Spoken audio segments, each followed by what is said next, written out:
जिस तरह कोरोना और लॉकडाउन ने तमाम सनतों को मुतासर किया, उसी तरह मखसूस दिनों पर चलने वाले कारोबार पर भी असर पड़ा है। कई लोग ऐसे हैं जो सिर्फ कौमी परचम बनाने का काम करते हैं। लॉकडाउन की वजह से कौमी परचम का कारोबार न के बराबर ही रह गया है। देखिए रिपोर्ट।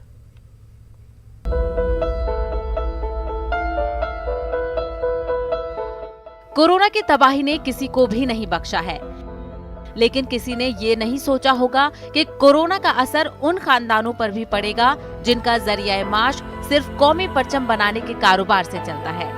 ऐसा ही एक खानदान फरजाना निसार अहमद का है, जो मुंबई के कुर्ला इलाके में रहती है। फरजाना का पूरा खानदान 20 साल से ज्यादा अरसे से अपने घर में कौमी परचम बनाने का काम करता है। हम लोग बहुत दिन से काम कर रहे हैं, आज 10-20 साल 25 साल हो गया मेरे को करते करते। ये मेरी बेटी लोग भी बैठी करती रहती है, संभालती है। हम लोग ऐसे एक महीने में कवर कर लेते हैं।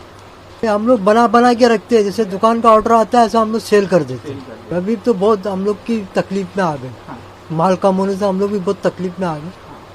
अब हम लोग को इतना कवर नहीं होता है। साल 2020 में लॉकडाउन से पहले फरजाना के यहाँ बनाए हुए कौमी परचम मुंबई के कई बड़े बाजारों में यौम जमहूरिया और यौम आजादी के मौके पर बहुत आसानी से फरोख्त हो जाते थे। लेकिन कोरोना और लॉकडाउन की वजह से सब कुछ बदल गया और कौमी परचम का कारोबार ठप पड़ गया। जहां पहले फरजाना का खानदान 20 लाख परचम बनाता था, वो अब सिर्फ 20,000 तक महदूद रह गया है। कम से कम 20 साल हो गए इस काम में। हम लोग को बहुत पहले काम चलता था, पहले 10-10 लाख 20-20 लाख माल बनता था। अभी मुश्किल से 2 लाख भी नहीं बन पा रहा है। हमारी रोजी रोटी इसी पे चलती है। इस साल में 2 दफ़ा आता है, 26 जनवरी और 15 अगस्त। लॉकडाउन की वजह से काम एकदम ठंडा हो गया है। फरजाना के अलावा भी कई लोग हैं जो कौमी परचम बनाने का काम करते हैं।